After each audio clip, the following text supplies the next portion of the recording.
Okay, got some stuff to get through today.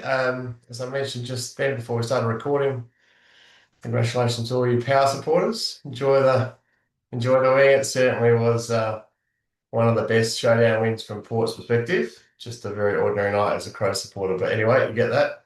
Um, okay, so wanted to first of all just touch on something. Rob Millen doesn't look like he's on the line, but he did something pretty good on the weekend, I thought. He was telling me earlier today, he was involved in a B grade game at Marion where there was a bit of a melee before half time, right at right in the coach's bench, really awkward situation, all the players get involved, siren goes, blew the three whistles, trying to get them to separate, wanted to give out four yellow cards from two from each side. The players that started it, but became so many players as the melee started that he couldn't keep track of who the players were that he wanted to send off. So, as well as letting us know about the melee and we're finding the clubs for it, he actually went to both clubs at half time and said uh, there were two players from each club that started the melee. It's up to you to identify those two players. If you don't identify the two players, I'll be going to there's a bit of a veiled threat, but he said, I'm going to go through the video and there's a good chance we could find some red cards. So basically he put the clubs on notice and to the to well done to Marion and Scott, you did the right thing and they uh, put forward two players each who both got yellow cards. So we just when Rob told me about it this morning, I mentioned it to John in the office today, and worth highlighting the fact that sometimes you just have to think a little bit outside the square. Obviously, if you have a yellow or red card, priority is to get hold of the player's numbers and note it. But in this situation, Rob was unable to do it, and he found a way to get players to have the yellow cards issued against him, and we thought it was very well handled. So I was hoping Rob was going to be on the line to tell the story, but well done to Rob Millen for handling that one. Um, we are getting some umpires say to clubs after a game when something happens that they didn't see. So, things do happen. And the umpire, some of you guys know the process, so you explain it properly. There are other umpires that say they're going to have a look at the video and they'll review it. Well, that's not the process. So, um, really need to put it back in the hands of the club that there is a process in place. Now, to make it easier for you all to refer to the club to follow the process, I'm going to put a link on the umpiring page of the league's website where the clubs have to go to fill out the complaint. So while you guys don't have anything to do with that process, you will know now where to refer clubs to. So you're not telling them you're going to go look at the video because that's just waste of breath. You can't do anything. If you ring me up and say you've seen something on video, I'll be like, too bad. Like you had your chance on the field. For whatever reason, you didn't see it or didn't choose to act. This is now up to the club to take it further. So I'll put that link on the website. Just make sure that you all know the process, that you're not promising clubs that you are going to do a review of the video because that's not the way it works. Obviously, the only thing that you can do after a game is if you've given out a yellow card for a dangerous tackle, that you can contact me. Sometimes we look at the videos, but we can upgrade a yellow to a red for a dangerous tackle only. For everything else, then the clubs need to be the one that lays that complaint. All right, something else that we need to talk about. So stopping play for injured players. So there are two reasons why we should be stopping the play.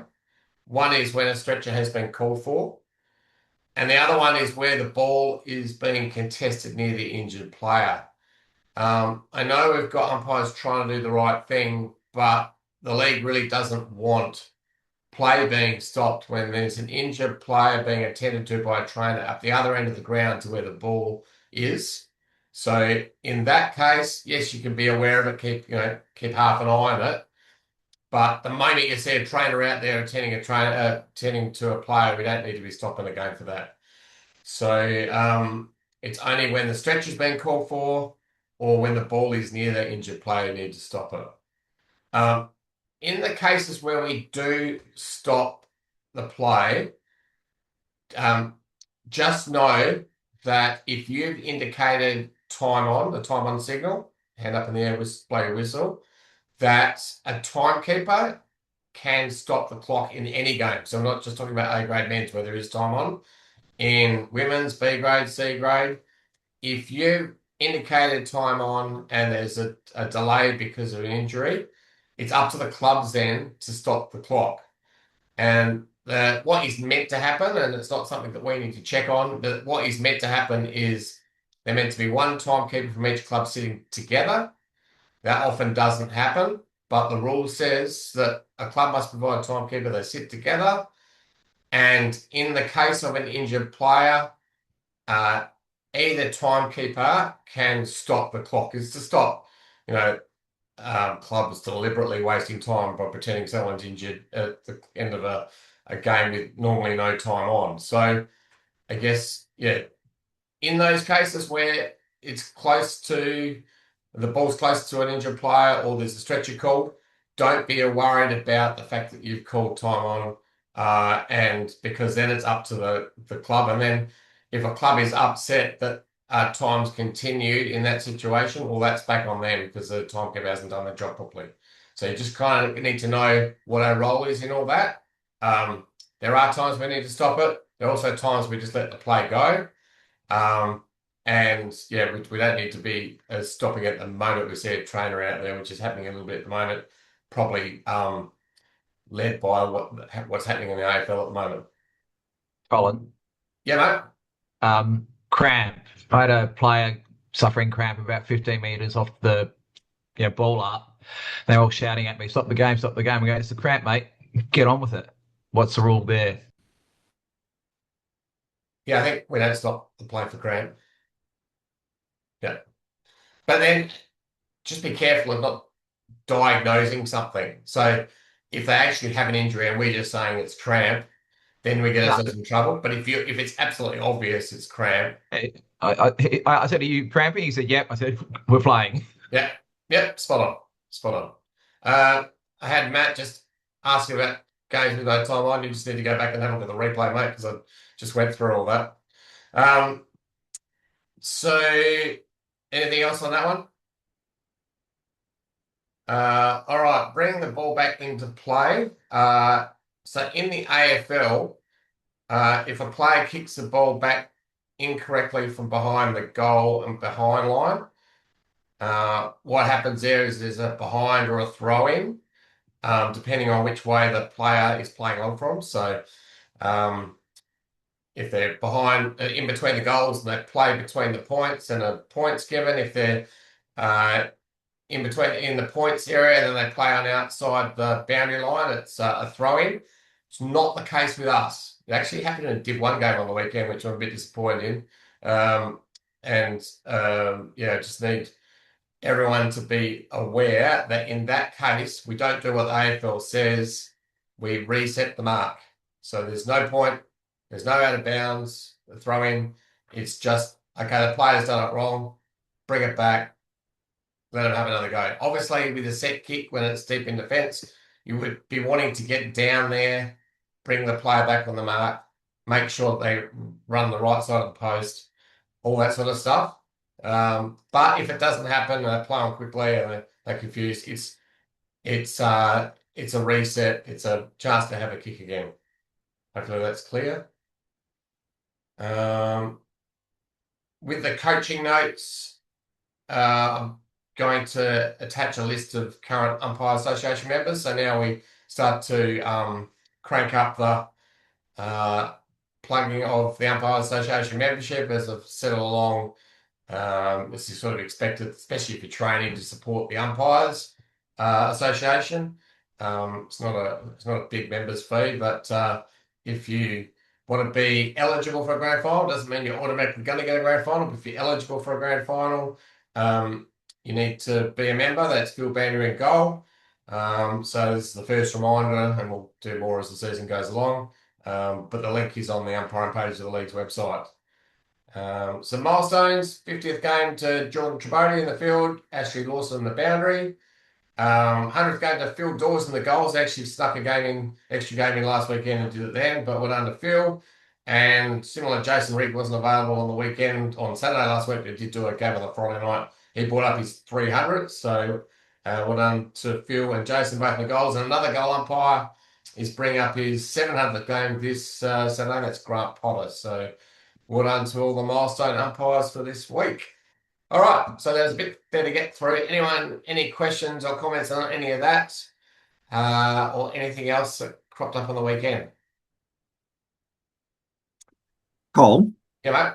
this is an AFL one. Yep. There was a goal given in the North Melbourne and Essendon game to Josh Caddy, and they had to replay it a couple of times. The ball had hit the ground over the goal line, but because the ball was on an angle of about 45 degrees, they said the whole thing wasn't over the line, and then his boot came through and touched the ball, so they gave a goal. I was a bit confused because the ball had actually touched the ground. I didn't realise myself that then the whole ball still had to be over the line, which is what they were saying in the review. Yeah. So a whole ball over the whole line is the same Yeah. for. So even though it's touched the ground, the Well, it doesn't. ball had It doesn't bounced matter. on the It ground. doesn't matter whether it's touched the ground or not. Yeah. Okay. A whole ball over the whole line is what they're measured on. Yeah. Yep.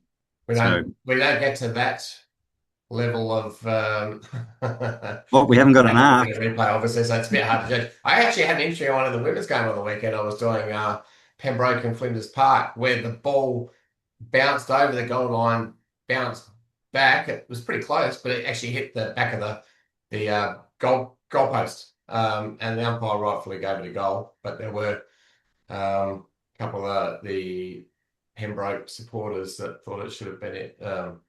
Yeah, it hit the post, but yeah, it was well goal umpired, but it was an unusual one because the way it bounced. But yeah, in your case, yeah, whole ball over the whole line. That's cool. It was a good one to actually watch and hear the discussion. Wasn't really that interesting watching that game, to be truthful, but it's always something you can learn for every game to watch, I guess. Yeah. Anyone else? Yeah, Cole, have you heard any feedback on that Ben Keys one with the arc, and if anything's going to be done differently on that? Just out of curiosity. No, no. What happened to your video? I thought you'd be showing off that Guernsey or not, mate. Yeah, I don't know. It's playing up, but I'm not yeah, complaining about not looking at it. So if I get it on, no, don't worry. I think I was talking with Alison at Meakin about that yesterday. I was having a chat with Alison, and I'm like, well, I'm not really going to cover it on our Zoom, but now you brought it up because yeah, it's nothing really to do with us other than yeah, for a goal umpire, if they see it, they should be calling that a point. And yeah, I guess at the end of the day, that the process in place is a bit of a mess at AFL level. I know they changed it at the start of the year where they could go back and change the score, and then it happened once where it like happened a minute and a half later, and it was really messy. And they said they're not going to do it again. It was back on the umpires to call for a review, and then they end up with what's happened yesterday on Saturday Yeah, night. probably That's just for more so them. with the That's for them to retake kick. They had the time to do it and they still couldn't, work it out. But anyway, yeah, that's sort of made up for that mark that they paid to the Port player that he dropped it about 2 minutes before, gave him a shot for goal. So I thought it kind of evened up. no, But we could anyway, go all night. I'm gonna go there. no, I'm not going to. I'm not going to complain about the umpires. Umpires had nothing to do with Crows losing that game, that's for sure. But yeah, look, just yeah, it's an AFL discussion. I haven't heard anything. I guess you'll hear it as quickly as I will if they change the process or anything that comes from it. Anyone else? All right, got a couple of doozies on the video. Absolute rippers. So let me just get this set up. I actually put these these coaching sessions together in the pre-season, so I actually haven't watched them for a while. So I was watching it last night, and I was like, what am I going to actually say when it comes to doing this with the group? And in the end, actually ran it past some of the people in the office, and they kind of agree with my assessment, but really interesting. All right. Frank, have you had a chance to have a look at it? Yeah, I had a quick peek. All right. Give us your take on the first one. This is the first one that is quite interesting.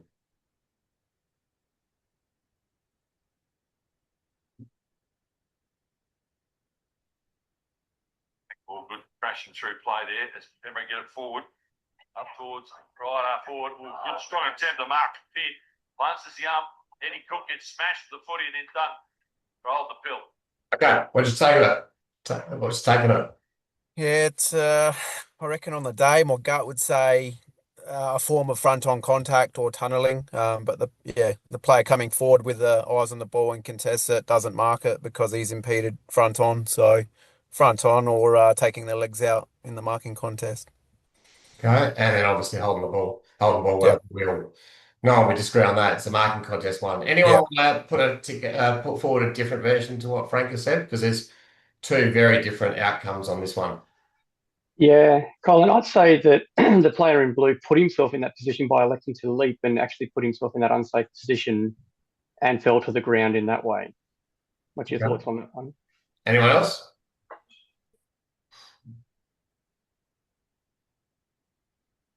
All right.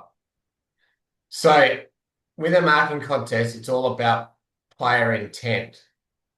And obviously the Camden player that jumps the ball is going for the ball. So the question comes, what's the intent of the Pembroke player? And we talk about where are their eyes is a bit of a trigger to work out what their intent is. So often you see a player who's not looking at the ball and therefore they're looking for the player to basically make contact to put them off the mark. If you see that their intent isn't to go for the ball, but it's to actually go for the player and contact him, then it would be a free kick. However, in this case, it's my opinion, and everyone in the office that saw this today, the Pembroke player is going for the ball, and he only looks around at the last minute to see the Foss Camden player right there. Now, he hasn't actually done anything to tunnel him. He hasn't gone past the flight of the ball. He hasn't gone to make contact with the Foss Camden player to put him off the mark. All he's done is run to where the ball is going to be, and suddenly he just looked up because he said the player in the corner of his eyes is right there.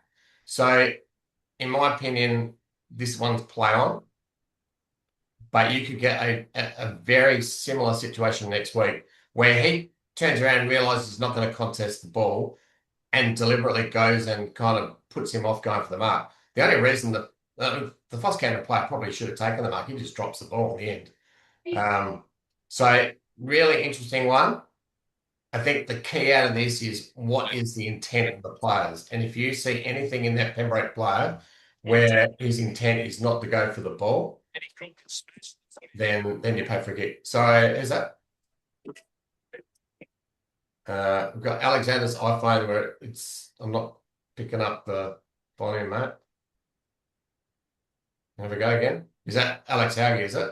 Yeah, sorry, that's me just taking the phone off mute. No worries, mate. Hey, I'll have a chat to you in a minute, Alex. Yeah, no worries. Social media, a very interesting social media clip that appeared today that got us talking. You probably know what we're talking about.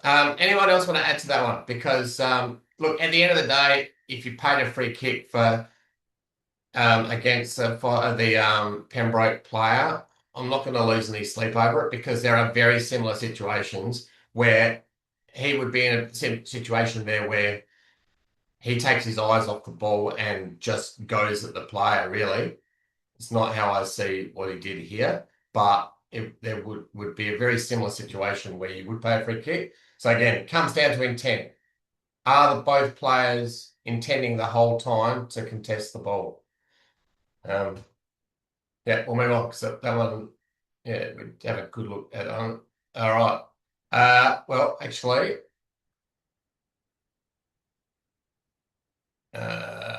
someone I don't normally ask, just going through who's on. Chris Braun, you want to unmute yourself?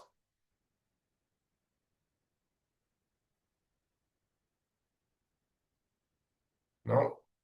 I'm not going to spend all night asking people, so I'll just throw it open. Someone else want to unmute themselves? I'm here, Colin. Sorry. Aiden? Yeah, cool, mate. All right. Tell us what you think about these. Have you had a look at it, by the way? Yep. Cool. Tell us what you think about the second one. This is the easiest of the three, I reckon.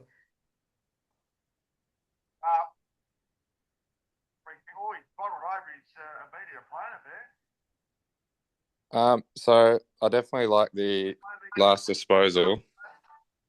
That was like definitely a kick. He's intended to kick it.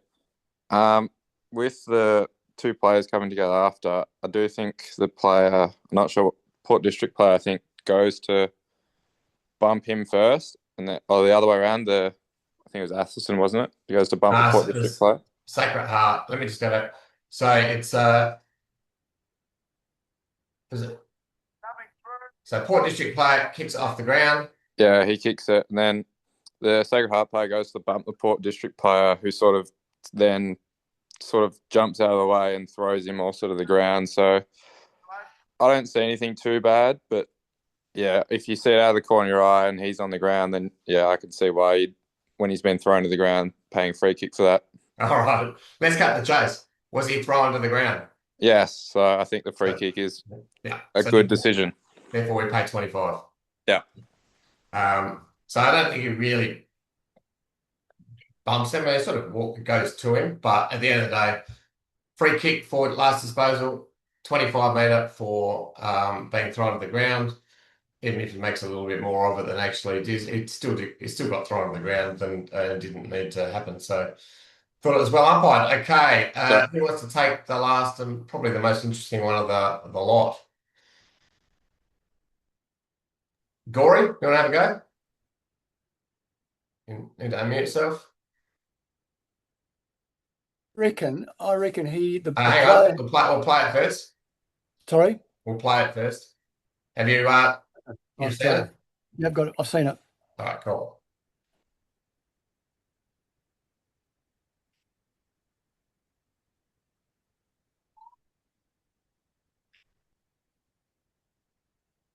Are you ready? Yep, go for it. I think the player has run past the ball, front on contact with the opposition player, so it's a free kick, and I probably would have played a yellow card. Okay. Yeah. For that. So I'm not saying you're wrong. Yellow card for what? Misconduct, rough play. Okay. Yeah. Interesting. Okay. Someone want to add to that? We'll put a different version across.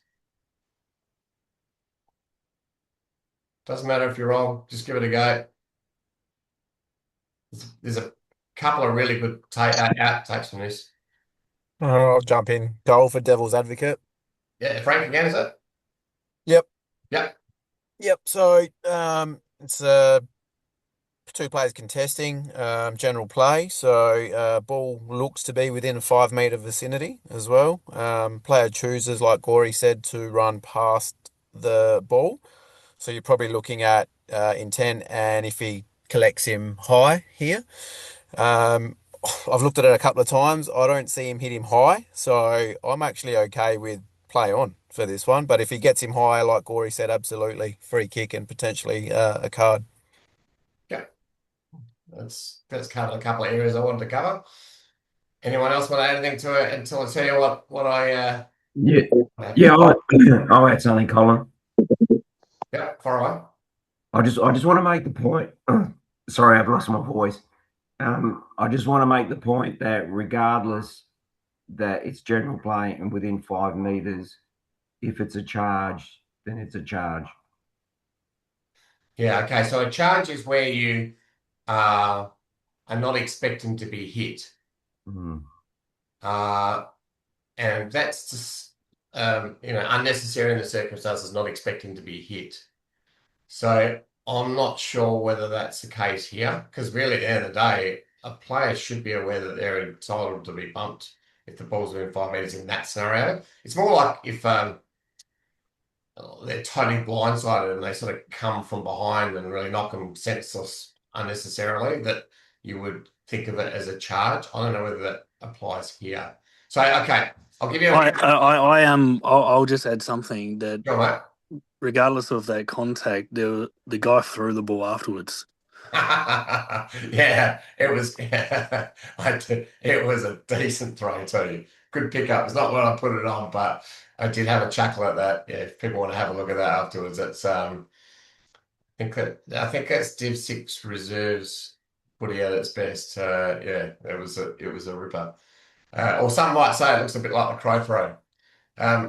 Anyway, so in this situation, as Frank has outlined, when the ball is on the ground, you are entitled to bump, shepherd, or keep a player out of the contest. So in this case, a bump is legal. There's no free kick for a shirt front. However, it becomes problematic if there is high contact. So the question here is, did the bump cop him high? And you probably needed a slow mo. It actually reminded me a little bit of the Isaac Rankin Dan Houston incident from a couple of years ago, where you'd have to slow mo to see if there was high contact. And you can remember on the night the Matt Stevick was the umpire called play on, but on a very slow mo you saw some high contact. So if you are 100% certain that they run past the ball, bump, and they do get them in the head, it's a free kick and a red card. If you are 100% certain that they run past the ball, it's within 5 meters, and they lay a fair hip and shoulder, it's play on. And if you are unsure if it's high contact, but you want to err on the side of the ball player and on the side of player safety, I'll say we pay a free kick, and if you want to issue a yellow card, do a yellow card. So 3 scenarios, it's what you're thinking at the time. 1, or what you see. 1, fair bump, not high, play on. 2, not a fair bump, clearly gets him high, run past the ball, free kick and red card. And 3, not sure if it's high or not, pay the free kick. If it's just a free kick, that's fine. If you want to give a yellow, that's fine as well. Does that all make sense? I'm trying to give you some guidelines for that situation. If you call play on in that scenario and you don't think it's high, you would probably want to have a chat with that player and say, hey, by choosing to go and bump, you're risking a red card and several weeks suspension. I'm in chatting with a couple of guys in the office today. That player actually got benched by his own team because they were concerned about his behaviour in other parts of the game. So there is a suggestion that he wasn't necessarily playing too fairly anyway. But on this particular action, was it high or not? Is the question you have to ask yourself. Troy, are you wanting to ask something? Yeah, just talking about whether it's high or not. I've actually literally been rock and rolling on my second screen here, and if you've paused it at 49.45, you can see he's actually got his arm raised and makes contact with his head. But that was and slow time and the benefit of what we're talking about now, right? Yeah. But in the heat of the moment, you'd probably just pay a free kick, I reckon, just to settle everything down. What are your thoughts on that? Yeah, so I think there probably is high contact, but you do have to slow mo it. Sometimes that arm up thing happens with a bump. When they actually bump, the aftermath of the bump is that their elbow comes up. So sometimes you're thinking at the time he's raised his elbow, but it's sometimes the aftermath of the bump. So I'm not sure whether he's raised his arm or not at the actual point of contact. I think I would, yeah, in that case, I would err on the side of the player safety and the ball player and pay a free kick. And if he's showing signs that is causing trouble, get him off with a yellow. And then if you haven't judged it correctly and he has actually clearly hit him high, then it's up to the club to lay a complaint during the week. And then if you ask for evidence, you just say didn't have a good enough view of it to know if it was high or not. Hopefully that all makes sense, because the danger with talking about specific instances are that something very similar happens next week and a different outcome. So what I want to do in talking about these ones is just talking about what we should be looking for. So I think I've covered it pretty thoroughly, and hopefully you all got your head around what needs to happen. But certainly running past the ball, choosing to bump is a dangerous thing these days. They're putting themselves in risk of suspension. All right, let's get on to the rest of the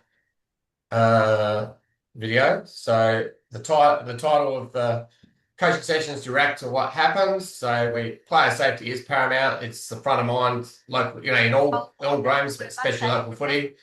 So we've got a David Bales special here. The player, oh sorry, that wasn't David Bales. It's Vic, who was umpiring Balesy.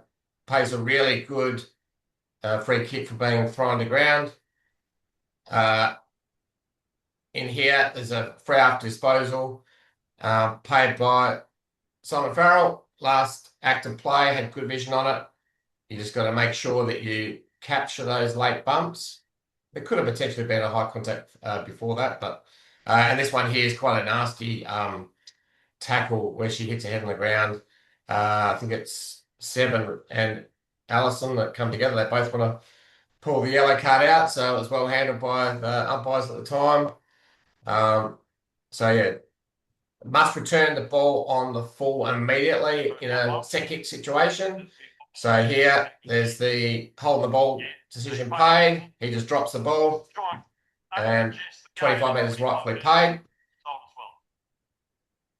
So it's the responsibility of the player to get that ball back on the full. In this case here, it's the free kick paid for holding on. Whistle's clearly gone, the player kicks it. If you're not sure whether to pay a 25 in that scenario, error on the side of paying a 25. It's only 25, but the player should hear the whistle and not continue play. So here the free kick has been paid. The player thinks they're doing the right thing by handing it back to the umpire, but we still pay 25 in that scenario because it's their responsibility to know they have to give the ball back to the player on the full. So Allison paid the right free kick there. So penalise the player if they cause a delay in the play. So scenario here, they just didn't need to go that far over the mark and put the player forward. Might want to have a chat to the Broadview player that came in to throw his weight around a bit here. Yeah, that one is pretty obvious. The Pembroke player does dive forward a little bit, but there was a clear push as well. So make sure we penalise those situations. So after the hold the ball here, Fitzroy player is just holding on, attempting to delay the players. So good 25 there. Always be on the lookout for advantage calls. If the play is continuous, free kicks paid there, the play continues, the player chooses to take advantage. Just don't switch off because you paid a free kick. Make sure that you look out for those advantage situations. Of course, if everyone stops and the play stopped, that you wouldn't pay. But here is a good example of continuous play where the player chooses to take advantage. And another example here where a free kick is paid, holding the ball feels free, pay the advantage immediately. It doesn't really turn out an advantage, but it was the player's choice to take advantage there. And just a reminder that we don't always need to pay free kicks, so there's a little bit of niggle there. Marrick's good body language, good communication, ends up being a free kick, but that's not what the point of the clip is there. Just showing to everyone that you're in control by communicating. So here's a bit of a messy set kick where the players all around, they want to push and shove. Bo clearly demonstrates what he wants. He wants them to clear the situation. He tells them what is expected. Doing the set kick at the same time has been a fair bit to do there. But I think this might be Frank here, where he gets in quickly. There's players on the ground, and if Frank wasn't there to communicate as clearly as he was, it could have got out of hand. But get in quick, tell the players you want the ball in that scenario, tell them to calm down, and be strong when you need to be is the next message. So here's Buzzy. So here's a really unnecessary throw to the ground.